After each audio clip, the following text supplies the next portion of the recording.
Welcome, fair people of YouTube. Today I want to bring you the meta-analysis while with some, let's say, disclaimers, because first of all, I know that the meta is still fresh, but I do believe it's already bricked enough that we can talk about it. Second of all, I do know that, well, probably everyone knows how the meta looks like, but I want to bring up some more ways to counter the meta and talk about the game as a whole, not just basically two decks that are meta at the moment. First disclaimer is that I wanted this to sound very natural, so I am not pre-recording or editing this video. I want it to be natural, and so if I forget something, I hope you can forgive me, guys. And I think that's all for the disclaimers. So when we look at the meta right now, let me jump into the Wonderland cards. We basically see two cards. We see this little friend, and we see his awesome sister Alice. This Alice, of course, not the Dark Alice. And now you may ask, why those two cards? Well, we already see in play that they work a lot. You may ask, why do they exactly work, right? What makes them so powerful? So first of all, Alice. Let's start from Alice, because it's a much simpler case. She's a snowball card, and that alone cannot really exist in Shadowverse, because it's exactly the same case as with Shadow Reaper we had, right? If you build a board, if you go first and you have an opening, it doesn't have to be perfect hand, you just have to have an opening, and you have Shadow Reaper, you are unstoppable, because you will set up the board first, and they will be trying to remove your board, so they can, gain advantage on the board and come back into the game. That's basically how going first and second is balanced. First person has the initial advantage of, building up the board, and the second player, no matter what decks you play, is always put in the defense, right? So you get some more resources, you get the card and the Evo point to deal with the board. But yeah, even if it's like, let's say, Control Heaven versus Aggro Blood, if Control Heaven goes first, you have the pressure, and unless, you literally skip your 2 drops and 3 drops, you put the blood in defense, because they cannot just ignore your board, because even though you are a late game deck, if you can just set up minions early on 1 and 2, and after that just remove their board all the time, you will kill them with a single 2 drop. So they have to kill it sooner or later, right? So they are in the response position, even though they are the aggressors. So yeah, and why Alice is terrible for this particular game, because in Magic you had cards like Rabble Master, right? If you don't kill it, it will spawn goblins. Now we have Goblin Leader, another snowball card. And Goblin Leader also works wonders with Alice, because if you look at the Goblin Leader, it's also a snowball card. If you are going first and you don't miss your 2-drop, you are able to trade into your opponent 2-drop, and the Goblin Leader will be guaranteed to spawn at least 2 goblins, which means you are getting 3 1-drops for 3 mana. But, that doesn't sound really amazing, right? But the fact is that, first of all, it's in 1 card, and second of all, it can go further. And the best of all is that Goblin Leader is neutral, right? Goblins are neutral, so Alice snowballs them on the next turn. So, basically, if you play Goblin Leader uncontested, if your opponent cannot deal with it, it will be 2 1-drops, which are suddenly turned into 2 3-drops. So basically Alice pays for herself. For 4 mana you get a 4-drop, and you turn 1-drops into 3-drops, so you get like plus 4 mana, right? I know it's sketchy, but that's just a comparison so you guys can understand how powerful this effect is. Not talking about hand buff, not talking about your 2-drops and 1-drops you had, just if you are able to pull off Goblin Leader into Alice, you are basically making 8 mana play on turn 4. And yeah, that sounds kind of powerful, right? I mean, the only deck that is able to pull off like 8 mana value on turn 4 is probably some Heaven with Amulets, maybe. And I would say that Ledger is really close to that, because you already set this up, but I would say that an amulet that summons you a Lich on turn 4 and 5 is very close to 8 mana, but because you cannot evolve the Lich on the turn he's summoned, it will probably go down to like maybe 7-6 mana, something around that.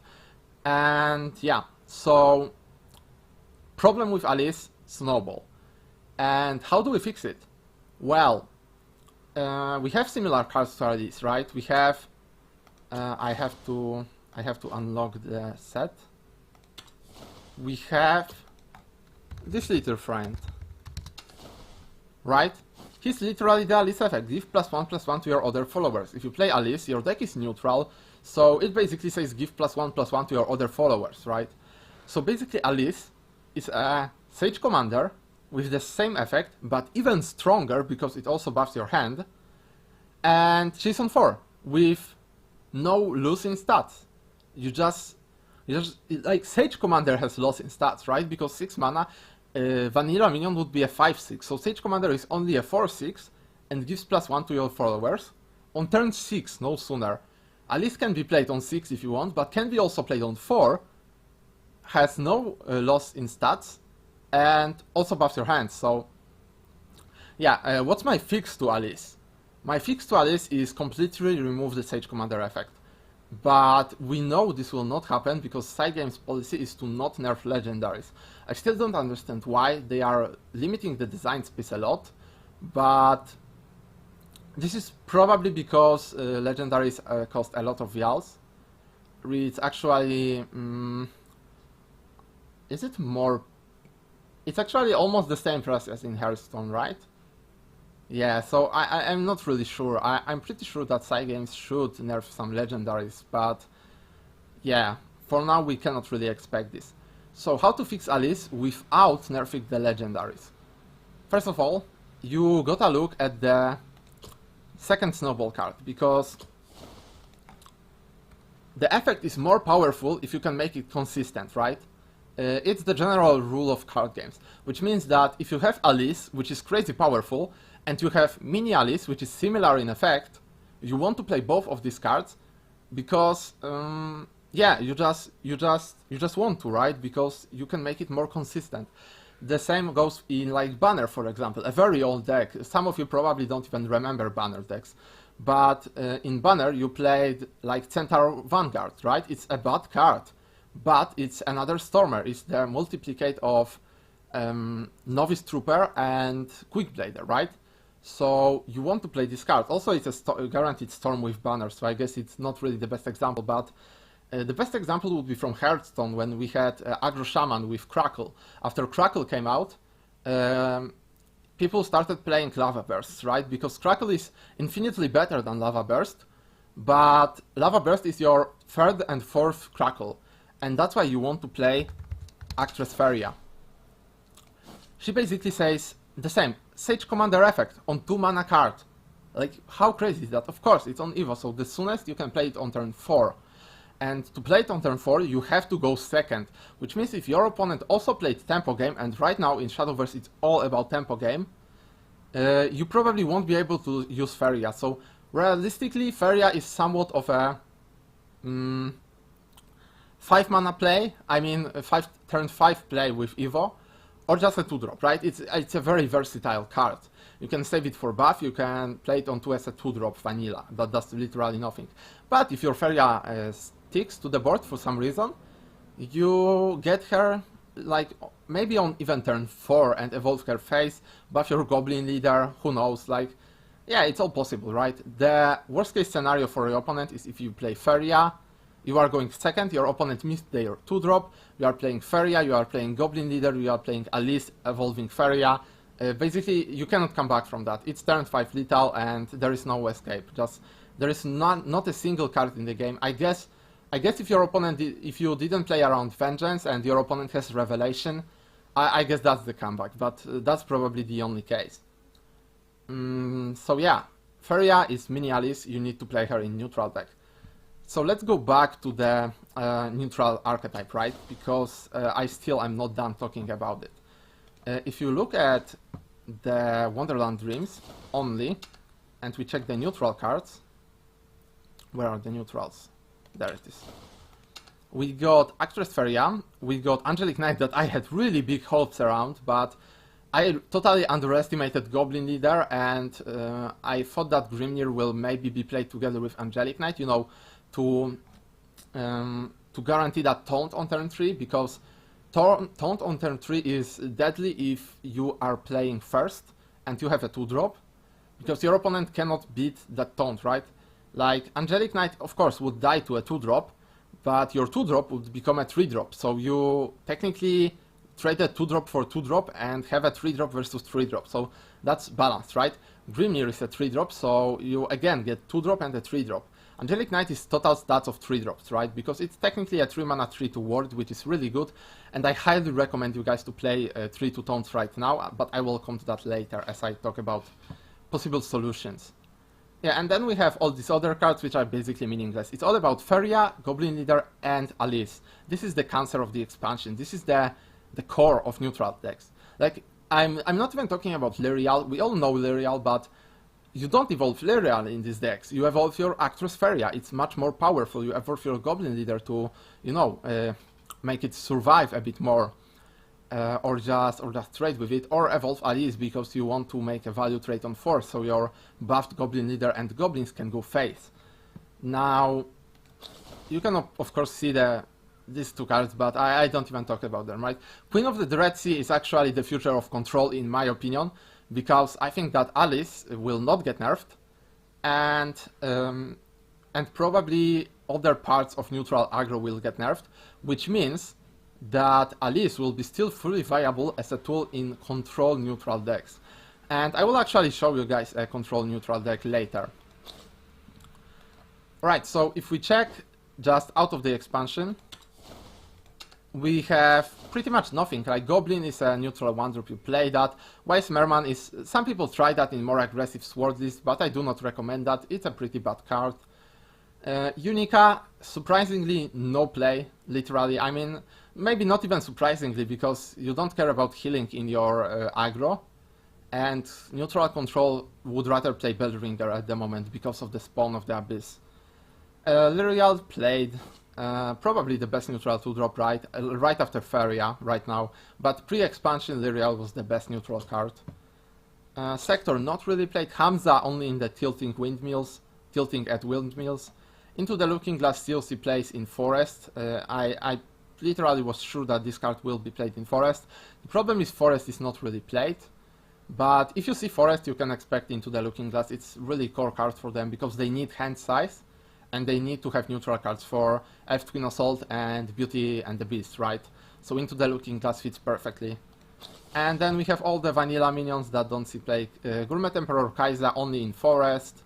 Goblin Mage in Blood, mostly only. Healing Angel, nope.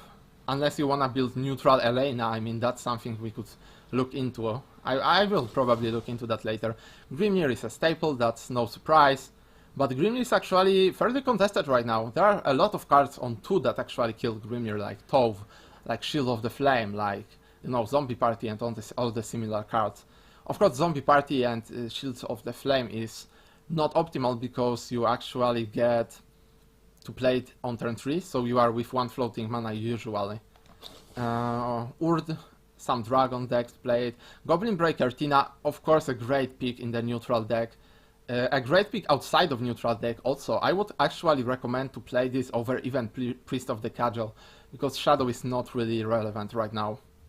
And even if you face Shadow, they are usually neutral decks, so Goblin Breaker Tina is again better.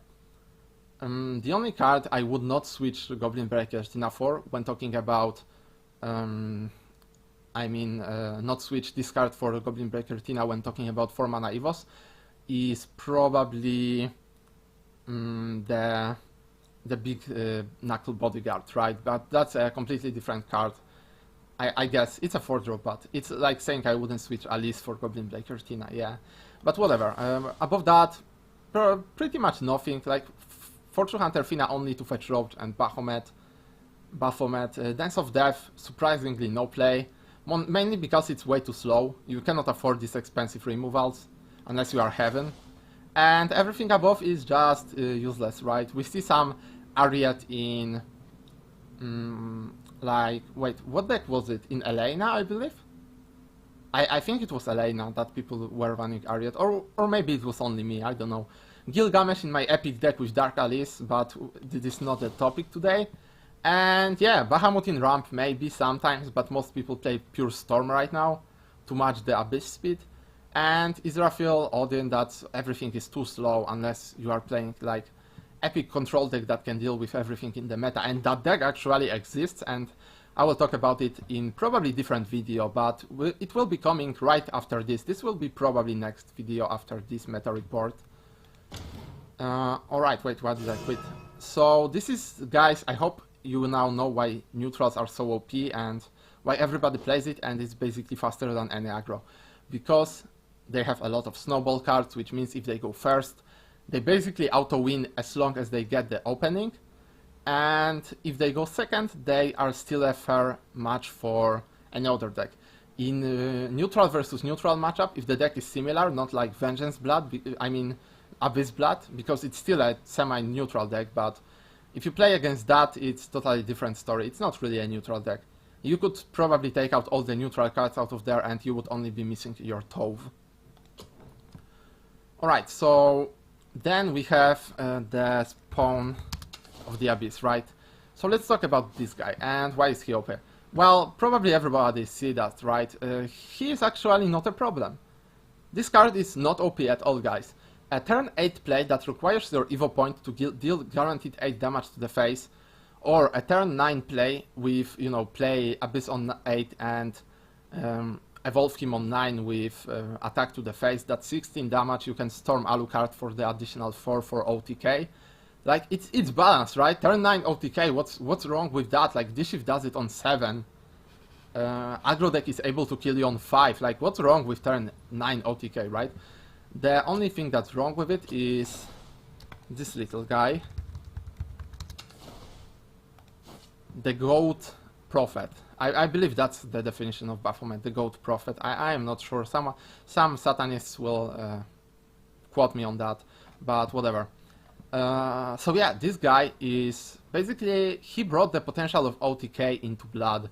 We've seen earlier decks with Azazel, we've seen decks with Snake, and now we see decks with Abyss. Like, this is basically what Baphomet is for, right? There is one more thing, that he's sometimes used to fetch the Karabos Fairy, the Wicked Fairy. I don't have that card yet, so I will have to show you like that. Not in color, but yeah, but you don't play Baphomet on 5 in this deck with Karabos, never. Because you don't care if it's 3 mana or 6, it's good enough on 6 anyway. So yeah, you just play Baphomet on 2 or 3, and you don't want to lose tempo on 5 playing Baphomet. You would rather play Skyroulette, Sabrer, or something. And then, let's go back to our spawn.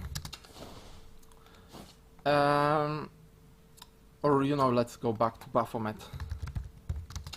Yeah, so Baphomet is this countdown. So, yeah, the mana acceleration mechanic is crazy insane in every single card game. We saw that in Rampant Growth in Magic, we saw that in Midrange Druid in early Hearthstone. We see that in Ramp Dragon, that is basically unbeatable as long as they are good. Right? This class is impossible to balance because of mana acceleration. You either go big or you go home, right? And that's basically the case with Baphomet. The mana acceleration part of Baphomet, basically pay 3 to gain 3, is like, you know, if I told you that you can have a card that says pay 2 mana, gain Innervate. Literally this, in Hearthstone, let's say, right? I don't know if I am allowed to make that many Hearthstone references because some people may not play Hearthstone, but basically for 2 mana you get a card that says 0 mana, gain 2 mana. And yeah, I would take that any day, because you play that on 2, you play that on 3, and then on 4 you can make an 8 mana play.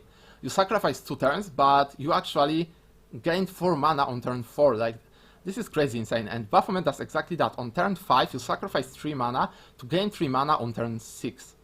Or further, of course, if you wanna keep that card in hand. But why is this broken? Well, because it's attached to a fetch. This is the main reason. You cannot have fetch and chip down of mana in one card. Like, I would say that Baphomet would be fine if he said draw a card and subtract 3 from its cost, or if it said fetch a card with exactly 5 attack, so you can still play it with Snake or with Temperance Vampire, or if you just remove its enchant effect. I think this card is just overloaded, and it didn't have that great cards before because Snake was inconsistent and it was basically a very all-in deck that get cleared by aggro and Themis, or Calamitous Curse even.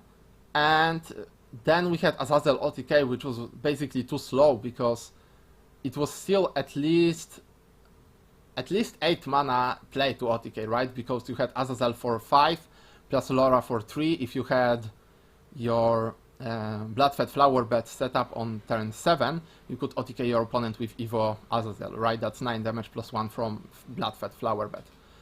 But yeah, that deck wasn't OP because it was OTKing you on turn 8 the soonest, and they had to sacrifice a lot to get to that part because they also had to drop their Laura, and that's not an easy task, right? You don't wanna play 3 copies of Laura, so that deck was pretty fair.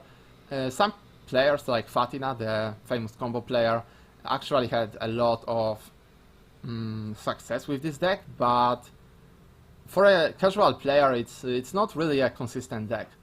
And now we have Spawn of the Abyss, which basically says if you drew Baphomet before turn 5, you win the game. If you didn't, you will have to play your Alice deck until turn 8 when you win the game with Spawn of the Abyss. So yeah, I kind of contradicted myself here, saying that it's all because of Baphomet, but Baphomet is the consistency factor of this deck, right? And consistency beats everything. Like, if you have consistent 51% win rate, you will probably do better than a deck that has 60% going second and 40% going first, right? Because that's average 50%. And that these decks exist, for example, Control Sword back in the days. If you were going second with Control Sword, you had about 40%, and well, maybe not 40, but 30% more win rate. So yeah, you really had to be skilled. And right now in this meta, because of Alice, even if you are not playing Alice, you have to counteract the Alice, so you always have to go first. I don't have any statistics, but I should actually look into them. But I'm pretty sure that right now going first is about 55% win rate or even more. Because, well, a big factor in the game is Blood with Abyss. And Abyss Mirror is the same as Aegis Mirror. You go first, you probably win. Unless you are really bad with Abyss deck. Because this deck is not as easy as it looks. There is a lot of common misplays with Abyss. I don't know any exact scenarios because I don't really play that deck because I am not a meta slave, but I have friends that actually play the deck a lot, and they say that they win a lot going second, even though it's unfavored because the opponents are just making simple mistakes. Yeah, so possible nerf for Abyss? No. Possible nerf for Baphomet? Definitely. As you can see, Side Games has this policy of not nerfing legendaries, and they are actually doing okay with that for now, because as I just presented to you, you can nerf Abyss Blood by nerfing Baphomet, and you can nerf Alice by nerfing, for example, Feria and Goblin Leader. These are the only two cards that I think should be looked at. For example, Feria can say only give health to your only get +0/+1 to your neutral minions, and that would still be played because it still is good, right? It will turn your 1-drops into 2-drops and 2-drops into 3-drops, instead of turning 1-drops into 3-drops and 2-drops into, in some cases, 4-drops, right? So yeah, that's just a bit too much for a 2-mana minion. So I would rather see plus health than plus attack, because plus attack would favor people going first a lot, because even if your opponent evolves over you on turn 4 while they are going second, you still have the tempo after this play. And if on 5 you play, let's say, Goblin, Lyrial, Feria, and you evolve Feria, suddenly your Feria is like a 4/4 that additionally gave +2 attack at least, so it's a 6/4, and on 2 mana that's a bit broken, right? With health it's not that bad because you cannot go face with health unless you are playing Archpriestess Layla. So yeah, and there is one more card in Blood we have to talk about, which is Tove. Like, you cannot pass this card because the reason you play Blood is the Spawn of the Abyss. The reason you play Alice in Blood is exactly Tove. I wanna say that if Tove was actually nerfed, we would see more of the Vengeance Abyss than of the Neutral Abyss. Because Vengeance would simply be stronger, right? Because this Tove is the reason why Neutral Blood is strong. Like, Neutral package in itself is really strong, and we already went over that, but every class has a reason to play the Neutral package, right? Heaven has Lion, which with Dual Flames is a dream combo, but people don't play Dual Flames because it's way too inconsistent. But still, with Biscolaria or even the March Hearts Tea Time is still good enough. And Blood has Tove, so yeah, why Tove is exactly broken, I don't think I have to explain it. It's a 2 mana 3/3. If you follow it up with a 3-drop like Grimnir or Goblin Leader, it can basically kill your opponent 3-drops, and it cannot be traded on turn 2. Basically, if you are going first, you play that, your opponent, the only classes that can kill it are the 2 mana 3 damage spells classes, right? So Sword, Shadow, Blood, and Dragon. I believe these are the only 4 classes. The other 3 have no means. Yeah, I'm pretty sure. So yeah, how do you counter Tove? You don't. You basically don't counter Tove. There is no counter to Tove. Tove is beating Grimnir, and that is not okay, because Grimnir is literally the meta-defining card. As long as you cannot answer to Grimnir on turn 3, your deck is not a good aggro deck. You have to be prepared, and that's why aggro decks still play removal spells, the cheap removal spells like Whole Soul Swing or Shield of Flame, right? And Tove is an aggressive card that actually beats Grimnir on turn 3. So on turn 3 you just develop your board and your 2-drop kills a 3-drop and survives.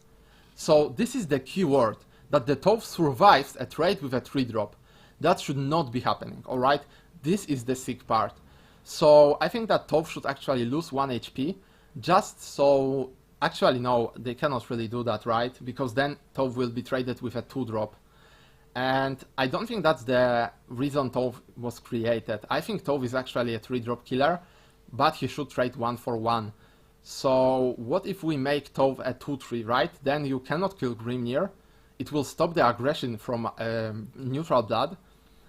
And you can kill Grimnir in 2 attacks and trade basically 1 for 1. If your opponent played a 2/3, you are trading 1 for 1. If your opponent 3-drop is a 3/2 kind, you trade 1 for 1 in 1 attack, right?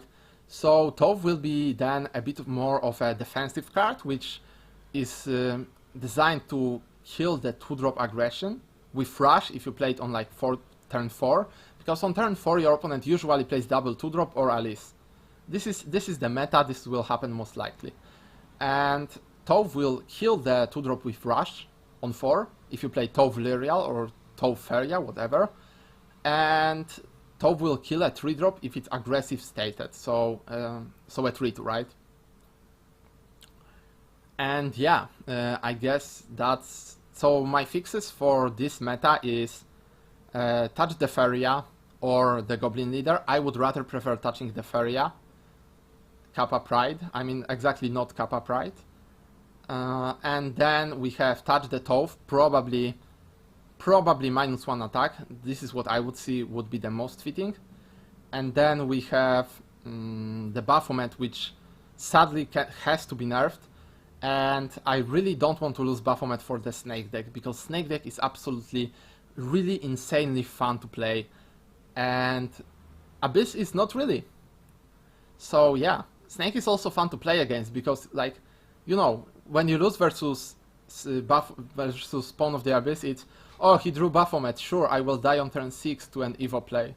Okay, feels good, man. Rather feels bad, man.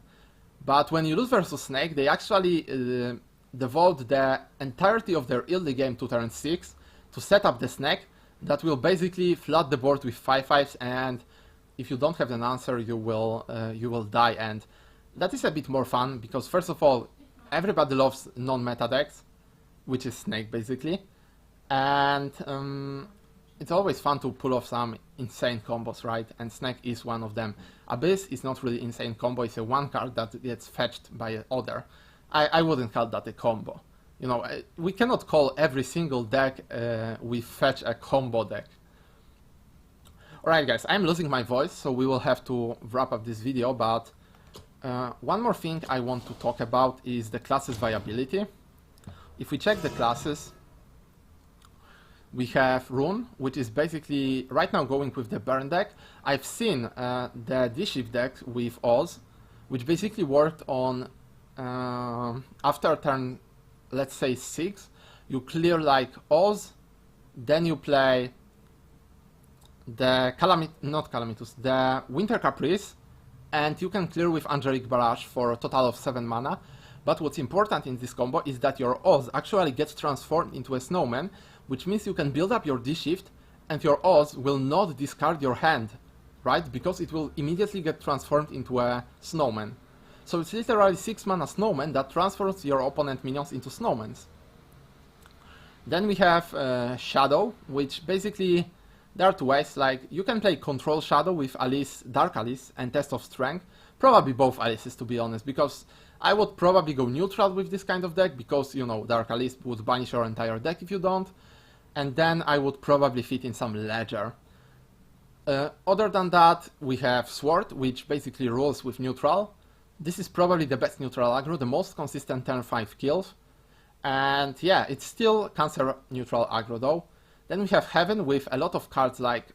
There is Storm Heaven with Tea Time plus Garuda. There is Lion Heaven with basically neutral package plus Lion. And there is Elena.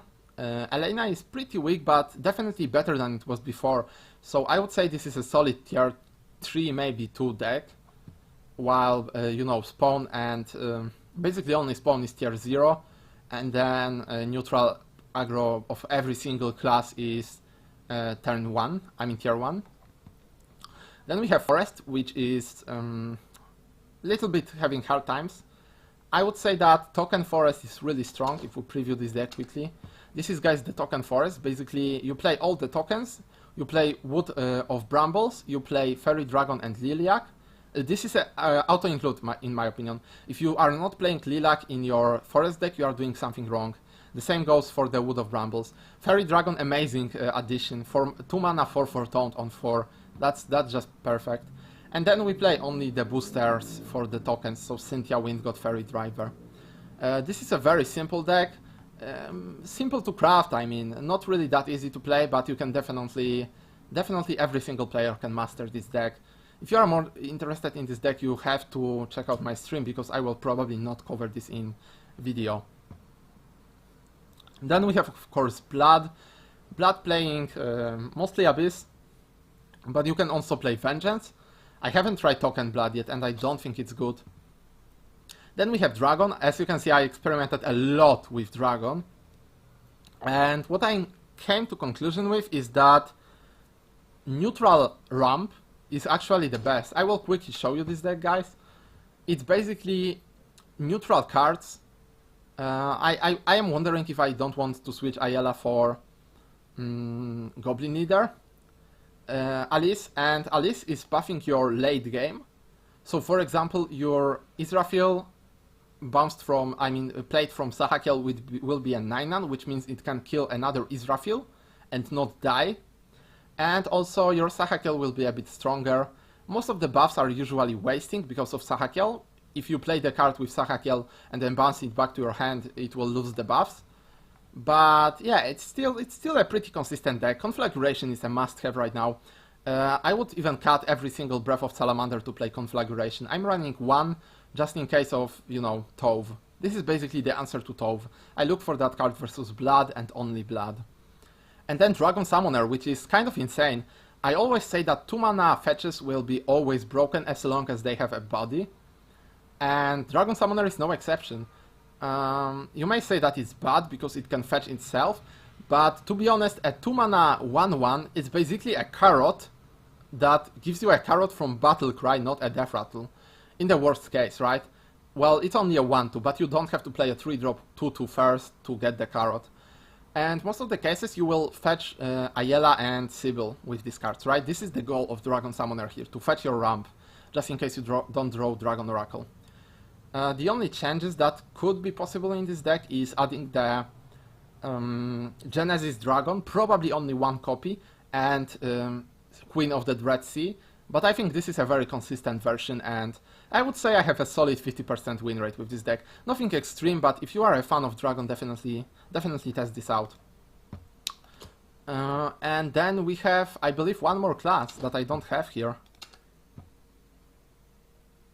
No, that was actually all the classes. Alright, so yeah, as you can see, all the classes are viable, but if you are not playing neutral, you are not going above tier 1. Which is really sad that neutral is basically tier 1 and spawn is tier 0 and everything else is tier 2 or further. Well, that's a really sad conclusion to this video, guys. But Cygames will nerf this. We have to wait like, let's say, 3 weeks from this video, probably something around that.